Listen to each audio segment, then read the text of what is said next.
So people are often saying why these imported coasters are so much better than the local ones, you know. A couple of differences. They come in really nice colors. This one here is a nice turquoise with a bone color bottom. Another thing, they're genuinely in really good condition. They're quite often very low mileage. This one here is done just 92,000 kilometers. It's a 2003, which is 92,000 k's. You just don't find that in Australia generally. Another thing is they've got climate control. So you just set a temperature on the dash of what you want it to be inside, and they adjust the heating and cooling to suit. This particular one's got the 1HD FTE motor, which is another great thing.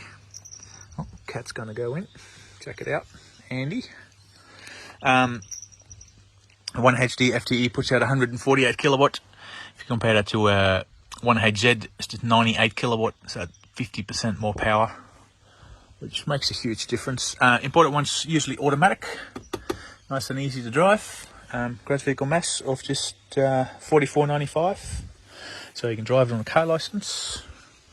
Another good thing, a really good thing compared to the Aussie ones, is that all these side windows open. They all open. If you look at your Aussie coaster, only the first 3 will open, so the last 3 don't open on the Aussie buses, while they do on the Japanese ones, as you can see. Also, the stoppers are in different position, so this window here will open all the way back to there.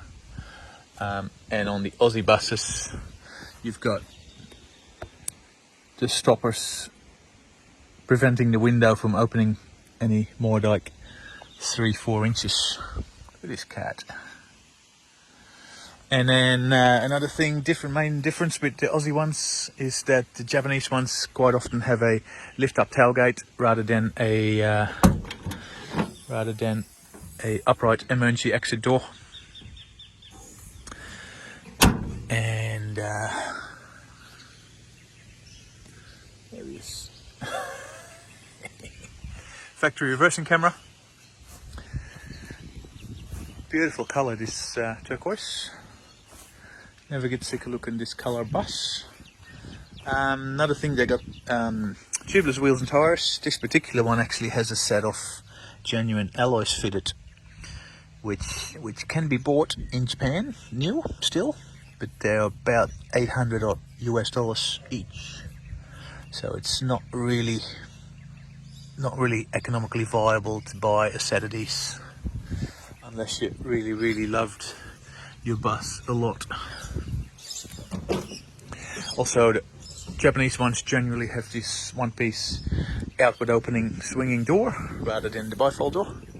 We do get a couple of Japanese ones with the bifold doors, but generally they have the swinging door. Inside, much the same. A lot of the Japanese ones come with curtains.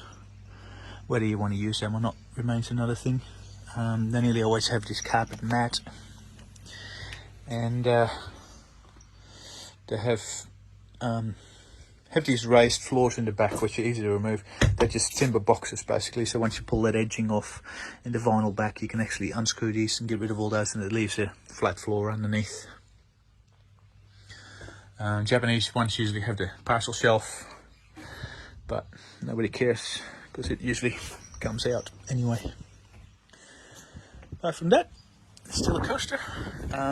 Another main difference actually, a lot of these things that we bring in, they're actually badged as a Hino Lessee, like this one here, Hino Lessee 2, and they got the Hino badge on them, but they still have the Toyota compliance plate, as can be seen right here.